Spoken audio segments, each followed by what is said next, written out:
क्या भारत की नौसेना जल्द ही विश्व की सबसे घातक ताकत बनने वाली है? एक ऐसी मिसाइल जो समुद्र की गहराइयों से दुश्मन को भस्म कर सकती है, जिसका नाम है K6। इसकी रेंज 8000 किलोमीटर से ज्यादा, स्पीड मार्क 7.5 और वो भी MIRV टेक्नोलॉजी के साथ। लेकिन ये मिसाइल सिर्फ एक हथियार नहीं, बल्कि भारत की सामरिक शक्ति का प्रतीक है। क्या आप तैयार हैं इस रहस्यमयी हथियार की कहानी जानने के लिए, जो भारत को विश्व की महाशक्तियों के बीच अग्रणी बना सकता है? तो चलिए इस सस्पेंस से भरी यात्रा में गोता लगाते हैं। आज का भारत अब केवल रक्षा में सक्षम नहीं, बल्कि सामरिक हमले की ताकत रखता है। K6 मिसाइल की कहानी उस भू राजनीतिक परिदृश्य से शुरू होती है, जहां भारत अपने पड़ोसियों, खासकर चीन और पाकिस्तान के बढ़ते सैन्य दबाव का सामना कर रहा है। चीन की PL-15 मिसाइलें और पाकिस्तान की हाइपरसोनिक महत्वाकांक्षाएं भारत के लिए चुनौती बन चुकी हैं। इसके जवाब में भारत ने अपनी न्यूक्लियर ट्रायड को मजबूत करने का फैसला किया, जिसमें समुद्र से हमला करने की क्षमता अहम है। K6, जिसे DRDO का एडवांस्ड नेवल सिस्टम्स लैबोरेटरी विकसित कर रहा है, भारत की S-5 क्लास न्यूक्लियर सबमरीन्स का हिस्सा बनेगी। ये मिसाइल न केवल भारत की दूसरी स्ट्राइक क्षमता को बढ़ाएगी, बल्कि वैश्विक शक्ति संतुलन में भी भारत को एक नया मुकाम देगी। K6 की तकनीकी खूबियां इसे एक सुपर हीरो की तरह बनाती हैं। ये एक hypersonic submarine launched ballistic missile है, जिसकी रेंज 8000 से 10000 किलोमीटर तक हो सकती है। इसका मतलब है कि ये न केवल एशिया प्रशांत क्षेत्र, बल्कि उससे भी दूर के टारगेट्स को भेद सकती है। इसकी स्पीड मार्क 7.5 यानी 9000 किलोमीटर प्रति घंटे से ज्यादा इसे इतना तेज बनाती है कि दुश्मन के डिफेंस सिस्टम्स के पास रिएक्ट करने का समय ही नहीं होगा।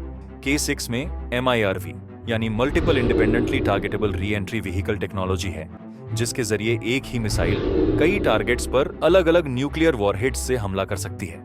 इसका पेलोड 2 से 3 टन तक हो सकता है और ये ठोस ईंधन पर आधारित है, जो इसे तेजी से लॉन्च करने और स्टोर करने में आसान बनाता है।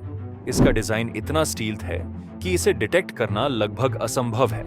ये मिसाइल S-5 क्लास सबमरीन्स से लॉन्च होगी, जो भारत की न्यूक्लियर डिटरेंस को गहरा समुद्र में ले जाएगी, जहां से दुश्मन की पहुंच से बाहर रहकर हमला संभव होगा। लेकिन क्या K6 वाकई में गेम चेंजर है? आप क्या सोचते हैं? कमेंट में अपनी राय जरूर शेयर करें। अंतर्राष्ट्रीय मंच पर K6 का विकास भारत के बढ़ते प्रभाव को दर्शाता है। भारत अब उन चुनिंदा देशों में शामिल हो रहा है जिनके पास हाइपरसोनिक और MIRV टेक्नोलॉजी है, जैसे अमेरिका, रूस और चीन। ये मिसाइल भारत के क्वाड गठबंधन अमेरिका, जापान और ऑस्ट्रेलिया के साथ के रणनीतिक सहयोग को और मजबूत कर सकती है। हालांकि कुछ एक्स पोस्ट्स में दावा किया गया कि K6 को अमेरिका का एजिस SM-3 सिस्टम इंटरसेप्ट कर सकता है, लेकिन ये दावे अभी पुष्ट नहीं है। दूसरी ओर चीन और पाकिस्तान इस विकास से सतर्क हो गए हैं, क्योंकि K6 उनकी सैन्य रणनीतियों को चुनौती दे सकता है। क्या भारत का ये कदम क्षेत्रीय शक्ति संतुलन को पूरी तरह बदल देगा? कमेंट में बताएं। DRDO के एक पूर्व वैज्ञानिक ने कहा, K6 मिसाइल भारत की समुद्री ताकत को अभूतपूर्व स्तर पर ले जाएगी। ये न केवल हमारी दूसरी स्ट्राइक क्षमता को मजबूत करेगी, बल्कि वैश्विक मंच पर भारत की स्थिति को अडिग बनाएगी। K6 का सामरिक महत्व भारत के लिए क्रांतिकारी है। ये मिसाइल भारत की न्यूक्लियर डिटरेंस को मजबूत करेगी, खासकर चीन जैसे देशों के खिलाफ, जिनके पास पहले से ही उन्नत मिसाइल सिस्टम्स हैं। ये भारत को समुद्र में एक ऐसी ताकत देगी जो किसी भी हमले का जवाब देने में सक्षम होगी, फिर चाहे वो कितना भी बड़ा क्यों ना हो। भविष्य में K6 भारत की S-5 क्लास सबमरीन्स के साथ मिलकर एक ऐसी शक्ति बनेगी जो न केवल रक्षा, बल्कि आक्रामक रणनीतियों में भी भारत को आगे रखेगी। ये मिसाइल भारत की नो फर्स्ट यूज नीति को और मजबूत करेगी, क्योंकि ये दूसरी स्ट्राइक की गारंटी देती है। लेकिन इसका मतलब ये भी है कि भारत को अब अपनी न्यूक्लियर डॉक्ट्रिन पर नए सिरे से विचार करना पड़ सकता है, खासकर MIRV टेक्नोलॉजी के साथ। आने वाले दशक में K6 भारत को वैश्विक सैन्य शक्ति के रूप में स्थापित कर सकता है। भारत की ये उपलब्धि हर हिंदुस्तानी के लिए गर्व का विषय है।